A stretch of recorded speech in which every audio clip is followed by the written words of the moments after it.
Assalamualaikum warahmatullahi wabarakatuh. Selamat pagi teman-teman semuanya. Kami dari kelompok 5 Komunikasi Sosial. Di sini kami akan membahas tentang komunikasi dan perspektif dominan. Kami beranggotakan 4 orang. Yang pertama, Karunia Fatma Dewi sebagai presentator ketiga. Yang kedua, Adela Putri Amalia sebagai presentator kedua. Yang ketiga, Adelia Prasanti sebagai presentator keempat. Selanjutnya, yang keempat, saya sendiri, Hoyrin Nida, sebagai moderator dan juga presentator pertama. Pendekatan efek komunikasi. Donald K. Robert mengungkapkan bahwa efek hanyalah perubahan perilaku manusia setelah diterpa oleh pesan media massa. Oleh karena fokusnya pada pesan, maka efek harus berkaitan dengan pesan yang disampaikan oleh media massa. Dalam proses komunikasi, pesan dalam media massa itu dapat menerpa seseorang baik secara langsung maupun tidak langsung. Selanjutnya, konsep masyarakat massa. Gagasan teori masyarakat massa ini menyatakan bahwa media sedang mengkorupsi pengaruh-pengaruh order sosial melalui pengaruh mereka terhadap kepasrahan rata-rata orang. Nah, media ini dilihat mempunyai kekuatan yang sangat besar untuk membentuk persepsi-persepsi dunia sosial dan juga memanipulasi tindakan-tindakan secara tidak kentara namun sangat efektif. Selanjutnya, ada asumsi-asumsi teori masyarakat massa. Yang pertama, media ini dipandang sebagai sesuatu yang membahayakan, sesuatu yang mempunyai kekuatan yang besar dalam masyarakat. Oleh karena itu harus dibersihkan atau dilakukan restrukturasi sosial. Yang kedua, media mempunyai kekuatan menjangkau dan mempengaruhi secara langsung terhadap pemikiran rata-rata orang.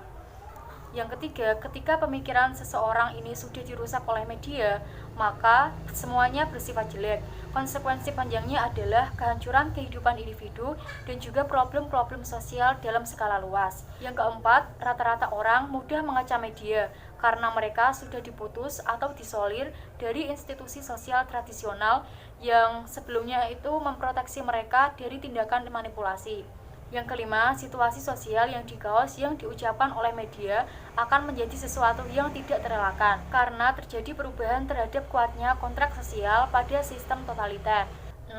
Media massa menurunkan nilai bentuk-bentuk budaya tertinggi dan juga membawa pada kemunduran peradaban secara umum.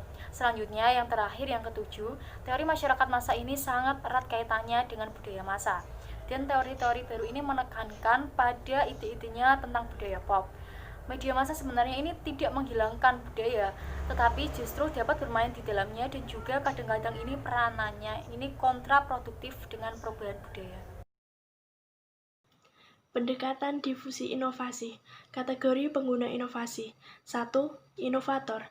Kelompok orang yang berani dan siap untuk mencoba hal-hal baru. Yang kedua, pengguna awal. Kelompok ini lebih lokal dibanding kelompok inovator yang lebih banyak menghasilkan opini dibanding kategori lainnya. Yang ketiga, mayoritas awal. Kategori pengadopsi seperti ini merupakan mereka yang tidak mau menjadi kelompok pertama yang mengadopsi sebuah inovasi. Yang keempat, mayoritas akhir. Kelompok yang ini lebih berhati-hati mengenai fungsi sebuah inovasi. Yang kelima, laggard. Kelompok ini merupakan orang yang terakhir melakukan adopsi inovasi yang bersifat lebih tradisional dan segan untuk mencoba hal-hal baru. Tahap proses adopsi. Pertama, tahap pengetahuan. Dalam tahap ini, seseorang belum memiliki informasi mengenai inovasi baru. Yang kedua, tahap persuasi. Tahap kedua ini terjadi lebih banyak dalam tingkat pemikiran calon pengguna. Yang ketiga, tahap pengambilan keputusan. Dalam tahap ini, seorang membuat keputusan akhir apakah mereka akan mengadopsi atau menolak sebuah inovasi. Yang keempat, tahap implementasi. Seseorang mulai menggunakan inovasi sambil mempelajari lebih jauh tentang inovasi tersebut. Yang kelima, tahap konfirmasi. Setelah sebuah keputusan dibuat, seseorang kemudian akan mencari kebenaran atas keputusan mereka. Di sini saya akan menyampaikan difusi inovasi dan juga modernisasi. Difusi adalah suatu proses penyampaian gagasan secara terus-menerus melalui struktur organisasi dalam suatu masyarakat. Sedangkan modernisasi adalah suatu proses transformasi dan juga perubahan dalam masyarakat yang meliputi segala aspek kehidupan, baik aspek ekonomi, sosial, dan juga budaya.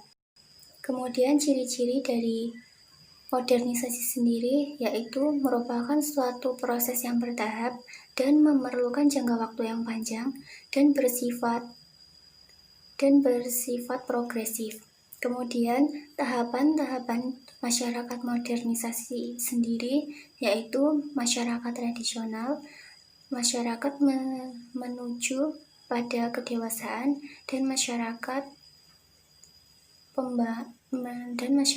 pembangunan berkesinambungan. Kemudian pendekatan dalam modernisasi sendiri yaitu pendekatan sosial psikologis dan pendekatan teori komunikatif dan pendekatan nation building dan juga pendekatan political kultur. Terima kasih.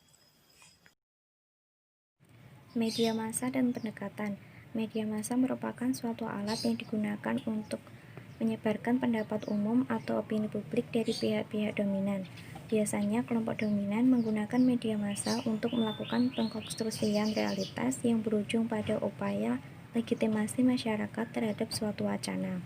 Menurut Louis Althusser, media dalam hubungannya dengan kekuasaan menempati posisi strategis, terutama karena anggapan akan kemampuannya sebagai saran legitimasi. Media massa sebagaimana lembaga-lembaga pendidikan, agama, seni, dan kebudayaan merupakan alat kekuasaan negara yang bekerja secara ideologis guna membangun kepatuhan khalayak terhadap kelompok yang berkuasa. Peranan media massa dalam perkembangan. Media massa dapat mengubah gaya hidup atau budaya lokal setempat dengan cara mempengaruhi cara berpikir suatu kelompok atau kalangan masyarakat tertentu agar menyukai atau mengikuti suatu hal yang baru atau asing bagi mereka yang berwujud dalam suatu proses modernisasi. Media massa mempunyai dampak yang positif apabila arahnya menuju proses modernisasi. Misalnya, sosialisasi gaya hidup yang positif dan modern yang tidak menimbulkan pengikisan budaya lokal setempat. Contoh konkretnya dalam sehari-hari ialah fungsi media dalam menginformasikan ilmu pengetahuan, inovasi pendidikan, maupun teknologi.